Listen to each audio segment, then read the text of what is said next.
Welcome to this episode of Blended, Blessed, and Always a Mess. I'm Eric. And I'm Angie. We are married with a ton of kids. We have 6 kids total. He has 3 and I have 3. My name's Hallie and I love riding horses. I'm Lexi and I love agriculture. My name's Carter and I love eating. My name's Chase and I love lifting weights. My name's Summer and I love spending my parents' money. I'm Dane and I love baseball.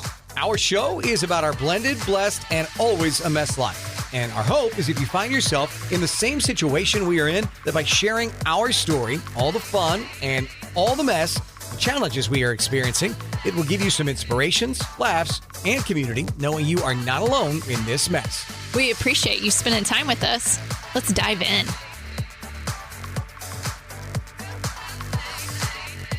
Welcome to this week's episode of Blended, Blessed, and Always a Mess, where Angie and I are celebrating our 3rd wedding anniversary, a couple of weeks late, down at Hallie's house in Florida. So happy anniversary. Happy anniversary to you. It is our golden anniversary, as the kids would say. Anniversary was April the 3rd, and this is our 3rd anniversary. And we've had 3 dates in a row. We have. This yeah. weekend. I really hope you've enjoyed your time. It has been good. Good. I've enjoyed my time as well. Got some sun. Got my eyelids sunburnt. So, it's a first for me. It's a first for me. A couple of things have happened over the last several years that we've been together is that we were on a trip for my birthday a couple of years ago and you sunburnt your lips for the first time. Yeah, don't put Vaseline on your lips when they're a little bit sunburnt, because what actually happens is Vaseline absorbs the heat and holds it to your lips. So it looked like I had lip injections for a fraction of the price. But that will work, ladies, just so you know. If you want that, just go out in the sun. Just Vaseline on, you're good to go. But this time you closed. The first day we were here, you could see the sun, but it was a hazy sun. So it was like it was cloudy, but not cloudy, because you could always see the sun. It just didn't feel very warm. And so we didn't need sunglasses. And so we took naps by the pool, and you closed your eyes without sunglasses. And when you woke up, burnt eyelids for the first time. Yeah. So it's pretty good. Yeah. I'm not going to complain, though. I'm not complaining. It's been a good weekend, and there's been a lot of different signs that we've gotten from Hallie this weekend. And, the last couple of weeks we've had different guests on, and that's been wonderful. Always enjoy that. But it's been a few minutes since you and I caught up and thought we could just catch listeners up on where we're at. Because I know that with everything that's gone on over the last 18 months, 17 months, people ask all the time, how are we doing? What's going on? And so let's play catch up and just let people know how this is going and what's been going on in our lives, good, bad, beautiful, and ugly. Well, I just have one question to ask that will show how I'm doing. Okay. Can Jesus come back already? Yeah. I mean, does anybody else think that? Like, as you're going through life, could he just come back? I'm ready. Like, I look forward to that day. I was actually disappointed on the eclipse day that this wasn't the time that he came back. I knew, so here we are a couple of weeks after the eclipse, we record this, and I knew that Angie was in this place when she started sending me different people's messages that maybe the eclipse was the sign of the end of the world. That's normally my job. I'm normally the conspiracy theorist trying to figure it out. Here we go. And she starts sending me stuff. I'm like, oh, that's where she's at right now. And what I would say is, don't get me wrong. Don't get me wrong. I find joy in life, but like a lot of days, it's kind of like, I think he needs to come back and kind of fix this situation that we're all living in, not just us going through grief, just life. I think that's fair. And for me, I think you and I are just getting to a point where everything is different for us. We both believe that whatever is after death is better than what's here on earth. And we have a wonderful life. I mean, we're in our second home in Florida, for crying out loud. Our life is wonderful. At no point do we want listeners to think that we're ungrateful or any of those things. I just think that losing Hallie, when you lose your child, you realize that there's more. Sometimes you don't. Sometimes you just spiral. For us, we realize that there's more. There's got to be something bigger and better. And we always knew there was a heaven, but now we want to see heaven. We want to be a part of heaven. We want to understand, because it has to be better than what's on earth. I mean, I think Jesus referenced several times, him bringing the kingdom of heaven back to earth would be better than this Genesis 3 earth that we live in, that our friend Dave Covert talks about all the time. I agree with all that except for the statement of our life is wonderful. I don't Okay, that's fair. think Yeah.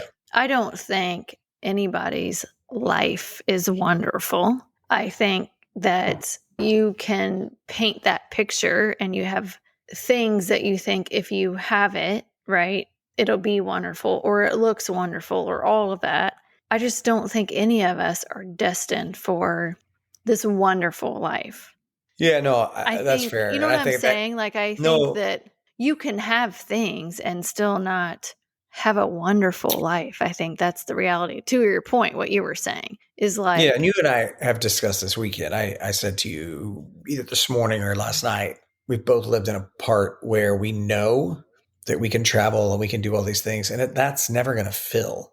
no, Right? That's never going to be, that doesn't fill anybody, man or woman. Only God can fill us. And so, yeah, I probably misspoke in saying we have a wonderful life. I'm just trying to paint a picture of like, there's got to be a better ending that God has in store for us. And that's what I was meaning by that. Well, and I think, don't you just want to know what is going to happen? Like, how does it all end for all of us? I mean, that's I mean, really, I think, if we knew that, okay, if you knew 100% how your life would end or how this all wraps up, how your kids turn out, and the things that you worry about today, how it will actually end. Like, I feel like if you knew that, you would be more at ease, but none of us are granted any of that. You just have to trust. And it reminds me of the sermon a couple weeks ago with the whole Kansas City Chiefs analogy. yeah, yeah. That was That's so true. great and so true. Yeah, so Pastor Dave, who we had on the podcast a few months back, if you missed that episode, highly recommend that you go back because he really did talk about one, his meditation podcast, but two, how we're part of a bigger story and what that means in relation to Hallie and all of us when we pass on. And he said a couple of weeks ago, at the beginning of this past season, and I know not everyone's a Chiefs fan, but the majority of our listeners are Chiefs fans or at least know of the Chiefs. They struggled. This was the worst regular season ever under Patrick Mahomes. And so we were, as Chiefs fans, like, this is awful. We're terrible. We're never going to do anything good. And then they win the Super Bowl. And as he said in the sermon, as an illustration, if we knew during all the struggle that we were going to win the Super Bowl, then it wouldn't have mattered. We would have just been like, this doesn't matter. None of this matters because we already knew we were going to win the Super Bowl. And we go through life and we get so spun up and our anxiety gets so out of whack. But at the end of the day, we do know how this ends. Jesus wins. Jesus wins. But that is why. And we forget. I know that's why we all have to go through the hard stuff, is to lean into him. Because if we knew what really happened, like actually knew, maybe you go through life and wouldn't feel like you would need to lean on him. But the hard stuff is actually what draws us in. Yeah. Yeah. No, I mean, that's truly. But I will say on the Eclipse, if you guys have watched the Saturday Night Live skit of the alien abduction, like that's actually how I was feeling on the Eclipse. Like, take me. I'm right here. It's actually not appropriate, the Saturday Night Live skit, but it is hysterical. Don't show it to your kids. But yeah, Hallie loved those. And so we love those skits too. So good. And they just did a new one a couple of weeks back with Ryan Gosling, and Kate McKinnon came back and did it. So if you haven't seen that, highly recommend it for the adults in the room. All right. And you know, what you said is true. We have to lean into God. He's molding us. You know, you and I have talked this weekend. I'm reading a new book. It's called Becoming a King. And it's written by a Christian man who talks about his journey. It's really written for men and boys. He invites women to read it to get a better picture of who your husbands or your sons are supposed to be in Christ. And in that, he talks a lot about we live in a false self, but we also have a true self that God is wanting us to figure out and find. And he's constantly molding us into that true self. And I'm getting to an age where in my early 40s, silver fox that I am. Jesus. You're supposed to laugh. It is National Husband's Day today. Okay. So Thank you. I will let you talk about how you're foxy you should acknowledge for Husband's Day. Okay. But it just talks about how when you're becoming your true self and who God meant you to be, a lot of times it is around that 40-year-old age because we have so many years to not know. Like we're too overzealous or dumb in our 20s. And then in our 30s, we think we know too much and we don't know as much as we should. And then getting into your 40s, it's like, oh, okay, kind of figuring that out a little bit. So that's why I think God does everything for a reason. And he's got me reading this book right at this time when we're walking through all these things and leaning on him a little bit more, and a lot going on right now. Yeah. So what do we do until he comes back? Well, for me, I think it's growth mindset. Something we've talked about since season 1 of the podcast, when this was just about being a blended family podcast, is that I want to do everything possible so that I can be with Hallie again, so that I can see Jesus's face. And so trying to grow one day at a time in him. What do you think that it means for you? I think for me, it's still trying to focus on how to turn grief into purpose. We're not supposed to stay angry and sad. I believe that, but it's extremely hard not to always feel that. It's more supposed to be like a badge of honor of your character to shape you into what God wants you to be, like you're saying. So trying to allow that to happen, I think you kind of naturally become more compassionate and have this appreciation for life. So I have no doubt that what happens to us is for us, to shape us, to finding out kind of why we're here. And it does, trying to find peace and trying to find the understanding that we all long for is really what allows you to become a new person. And like for me, I still struggle with, I'll never go back to who I was, but it's a constant focus of figuring out who I'm going to evolve into. And I think the only way to do that is to quiet the mind. And that is really hard to do, extremely hard. I did have moments this weekend when we can escape, and it's definitely an escape for a moment, because the minute you start thinking about Sunday and time to travel back, and it's like what you're going back into versus this weekend of great food and not a lot of responsibility and being able to just sit on the beach and just be. And I did that. And I think that's when you can quiet your mind, then you're naturally thinking about, okay, what do I do? What do I do with this gift of knowledge, of knowing what will ultimately happen to us? So the gentleman who recommended I start reading the book, Becoming a King, is someone that I've known for over 15 years, but not well. We met when we were young men in our mid-20s, had a meeting one day, and no relationship came from that. And our paths crossed several months ago at a conference that he put on, and just spoke for the first time in a long time. And I have followed him, though, on X, formerly Twitter, the last year plus, as he's talked about his journey. He's a very successful guy, but his journey of being an atheist to becoming a Christian.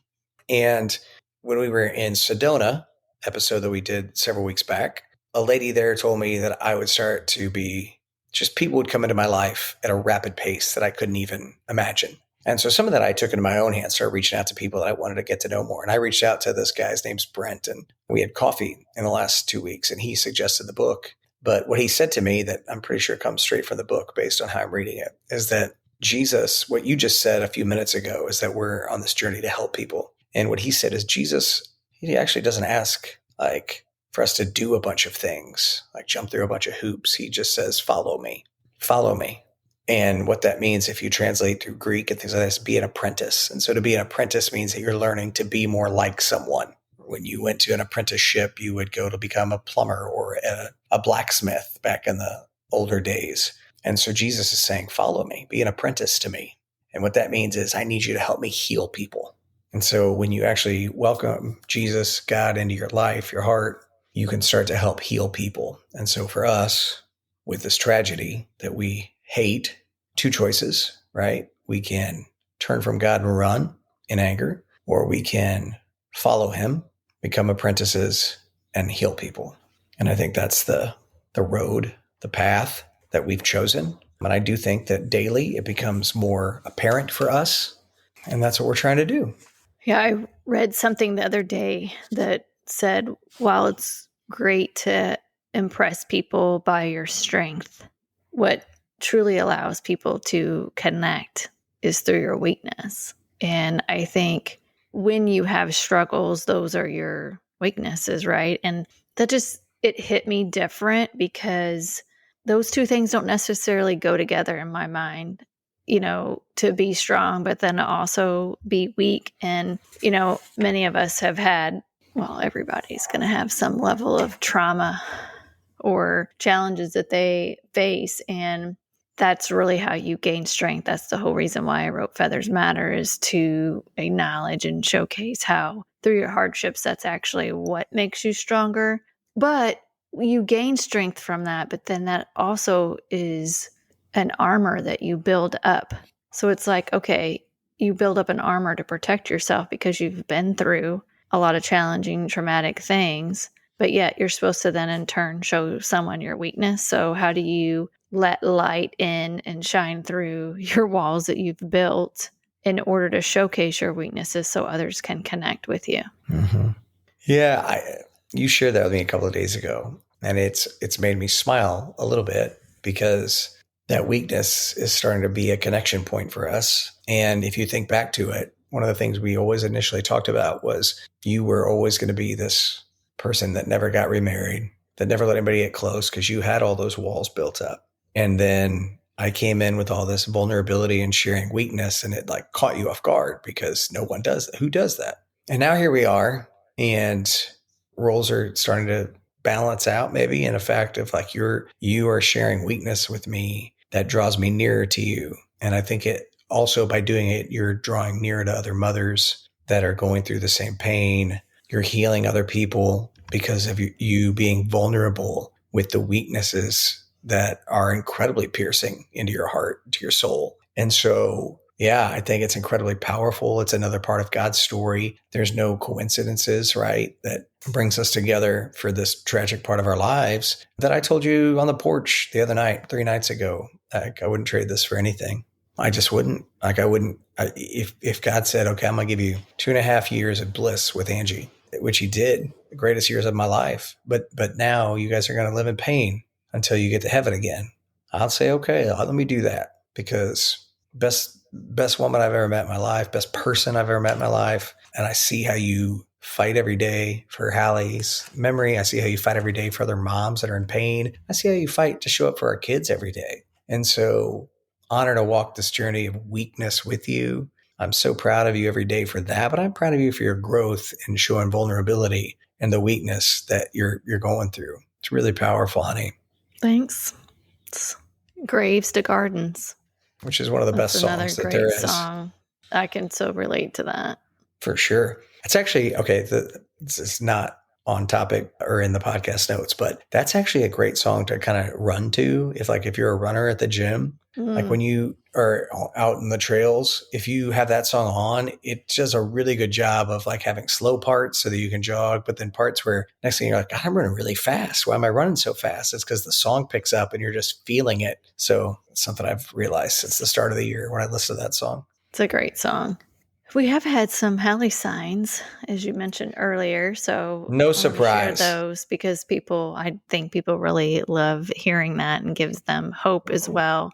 So a couple weeks ago, I traveled to Dallas. It was kind of a last minute trip, but I've talked about Grit with Grace before. It was a women's only event that we put on at my employer, the place I work, and it is spread across our company and other markets are doing it. And so I was invited to attend the one that I didn't plan this one, but was invited to attend it. So it was a quick trip, flew down to Dallas a couple hours before the event, was going to go just grab lunch. One of my favorite things to do is to find cool little venues, little streets, healthy food, local vibe. And right outside of the hotel I was staying in was a really cool restaurant called Flower Child. And it was all healthy food. And so I walk in, on the window on the outside said, "Peace is so beautiful." And which is just what I crave, is peace. And the menu was massive. And so I'm standing back, letting people go in front of me because I'm trying to figure out what I want to order. And when I walk up there, cute little girl, such a great vibe, took my order, made some recommendations, and then she hands me my little table number. It was 17. Nice little 7 in there. Nice, Hallie. Born on January 17th. 7's a number.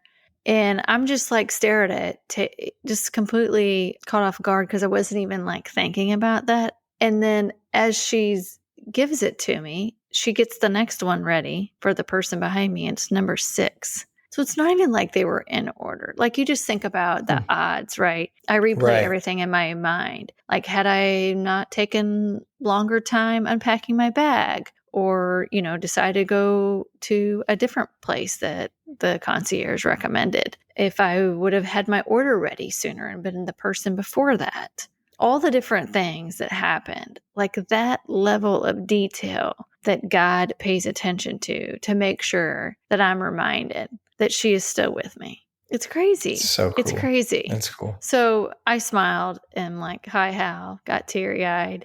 Just great little signs. But then fast forward to yesterday down here in Florida, Aric and I decide that we're going to go for a morning walk. Every day we're going to get like 3 or 4 miles in. So we just take our time. We're on no schedule and we walk about 1.5 miles to this little bakery that we haven't been to yet, but it's been on our list, called Blue Mountain Bakery. And so good. Aric loved it. It was really good. But as we walk in there, it's a really small on the place on the inside, really tight, and almost like if you're claustrophobic, it's going to be hard to be in there because there's 2 places you order. It's kind of confusing a little bit. And so I say what I want, and then I told Aric, I'm going to go sit outside because it was cramped in there. So I get a table outside, and I'm sitting out there, and I'm watching. There's this group of ladies, about 8 to 10 ladies sitting at this table, and they're laughing. They're having a great time. And one of the ladies says, "Oh my God, a bird just fell out of the sky."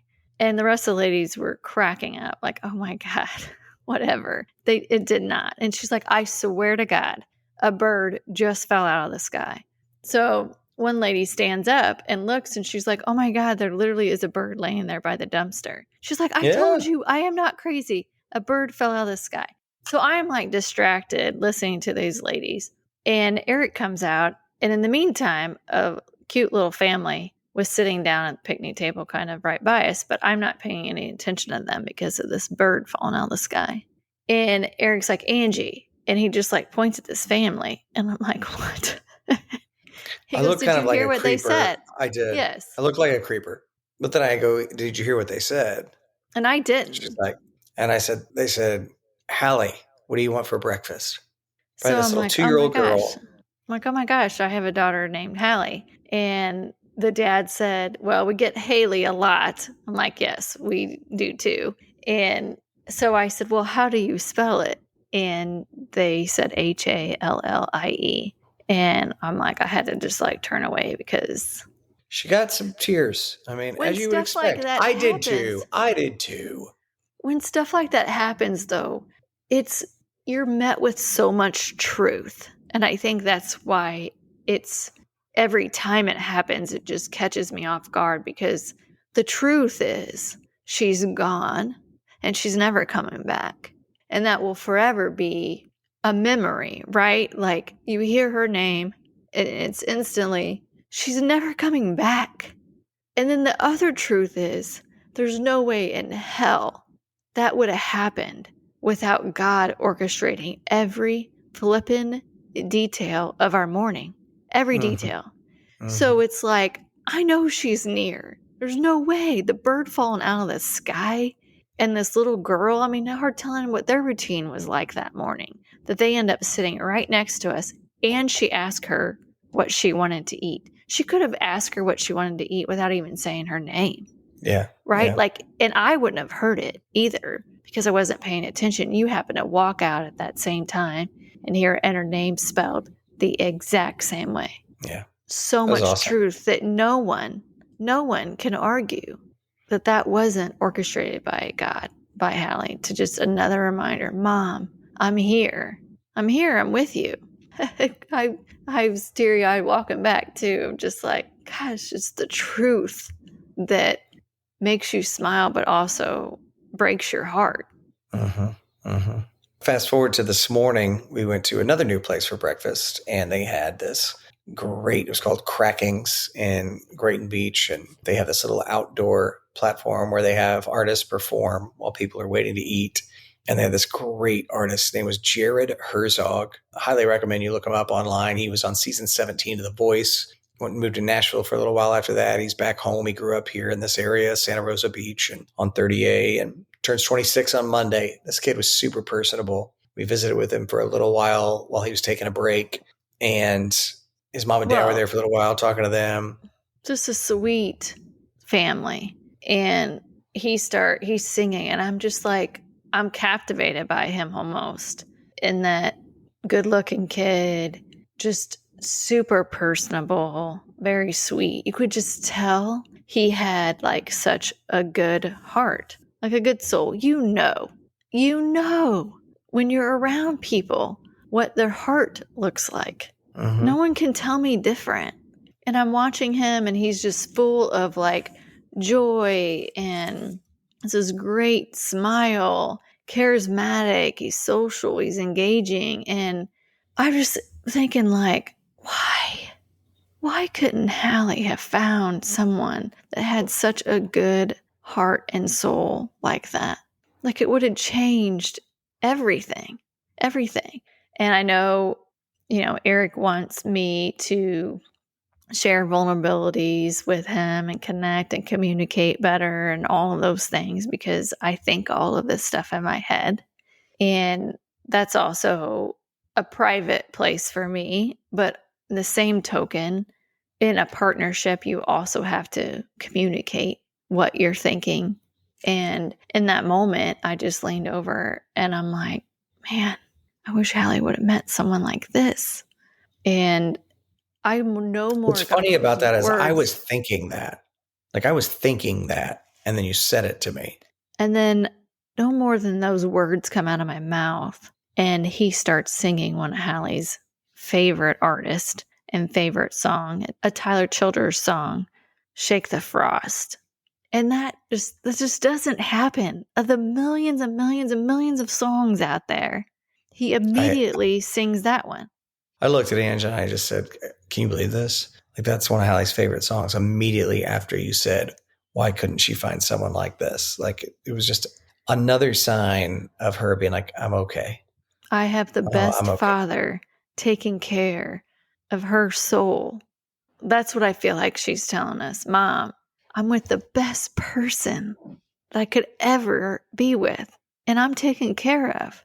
And it's just that when those moments happen, it's like almost unspeakable, undreamable, even like beauty in those moments of truth. Again, another hard truth. She's not with us, but she's still with us. He's with us. So I'll take all those reminders just to keep breathing. And I just think for what you just said about being open for those husbands and wives that are going through what we're going through, it completely changes your marriage. And so when Angie's keeping those thoughts inside, she does that to protect people around her so that we don't see her pain. That's the way I take it anyway. But what it does is it shuts us out from having the opportunity to love her well and serve her. And then we feel alone. So like, I have felt alone, or like my wife doesn't love me because she doesn't share things with me like she used to. And so it's why it's important for you to keep sharing your pain with your partner. Because as I told her the other night, sitting down here at Hallie's house, like, you sharing those things with me, it doesn't scare me. It doesn't make me feel like I already know you're feeling those things. I live with you. I see your face. I hear your tears. I already know you're feeling them. But you sharing them with me allows me to show up for you, to be closer to you, to feel like our relationship is growing in the pain. And so I think if you're listening and you're going through the loss of a child with your partner, then it's a great thing for you to be able to share the pain and the hurt and the heartbreak. Or any challenges. Yeah, sure. Like, it's natural. It's natural for people to shut down. I think it's unnatural to feel like you should be communicating all of that stuff. And I think it's forcing yourself to get out of the comfort zone to share what you're feeling. Because, Yeah. I mean, it's not natural to do that for most people. Yeah. Most people go with internal. And you absolutely have to do that to heal, to navigate through your thoughts. I don't think people want to just say exactly what they're thinking all the time. That would be scary. But I think processing it and then being able to share it is a healthy approach. Yeah. Sometimes I overshare, as we know. So it's like, oh, I'm thinking this. I might as well say it. That's like, you should not have shared that. No. No. Whoops. Yeah. Whoops. So I think that there's definitely doesn't mean just share whatever, but not stay shut down. You know, you've done a little bit of writing this weekend, and you were sharing something with me earlier today, and we were sitting together on the beach, and that was a great quote talking about, people say grief comes in waves. Do you want to share that? Because to me, that was one of the most poignant things that I have read, and truly does describe you, the person that you have become. This made a lot of sense to me when you shared that with me today.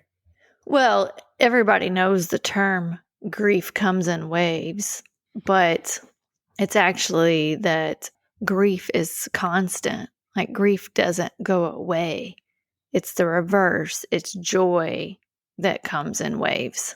And that is the absolute truth.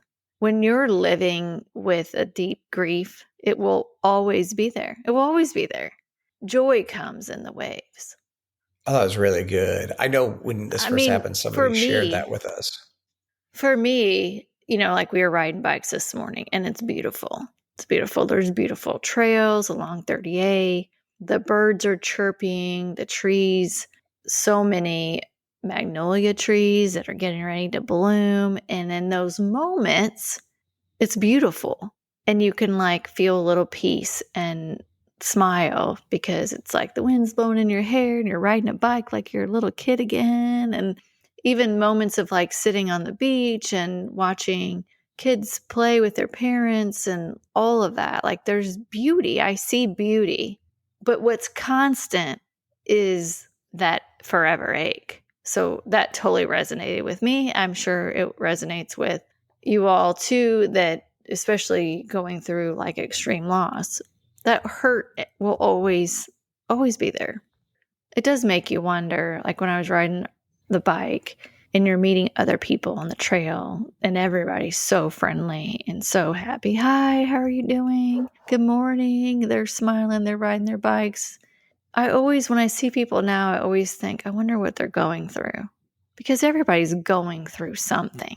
Everybody. I'm sure people don't see me and think she lost her daughter. I see the pain in her. Strangers, not people that know me. Yes. But people that you meet walking on the street type of thing. I'm always more empathetic and wonder what their struggles are. What are their walls up for? Yeah, I wonder if, based on what we had initially heard, grief comes in waves and they're very big at the beginning, and then they become smaller waves. Then occasionally something will happen, they become a big wave again, then they get smaller again. I wonder if joy is the reverse, where here we are 17 months into this and there's very little joy. I wonder if the older we get, if the joy waves will get bigger at some point. I think so. I hope so. I think so. I think over time, you'll experience more joy. I do. I want to believe that. I hope that's true. You put one more thing on here that I thought was good about fear having two meanings. So fear can either mean forget everything and run, or face everything and rise. The choice is yours, from Zig Ziglar. What about that do you love so much? Well, it goes back to anything that happens to you. You have two choices: run or face it. Go in the storm or run away from the storm. Be the buffalo. Be defined by it or refined by it. Either way's hard. Everything's hard. Either choice you make is hard. So you have to choose your hard. What do you want your purpose to be? And go after it. Because either way, not going after your purpose, also hard. And I think that's just a great reminder that no matter what you're going through, you have two choices. No, I love that. Really, really good. I think it's a good place to wrap. We have had a wonderful time together this weekend. I want to speak for you, but I've really enjoyed it. Yes, it's been great. Okay. Thank you. It's been. The I've listeners enjoyed like, it too. oh! I've enjoyed it too. It's been great. Yeah. So we just want to share some of that with you and where we've been and what we've been up to. And as always, we just know that you're hurting too. We're not the only ones. And so our hope is that we can help to heal with you and be there for you. So with that, we appreciate each and every one of you listening. We hope you have a wonderful week and God bless.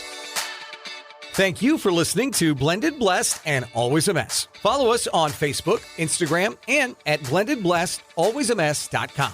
Reach out to us on any of our social channels. We would love to hear from you. Have a great week.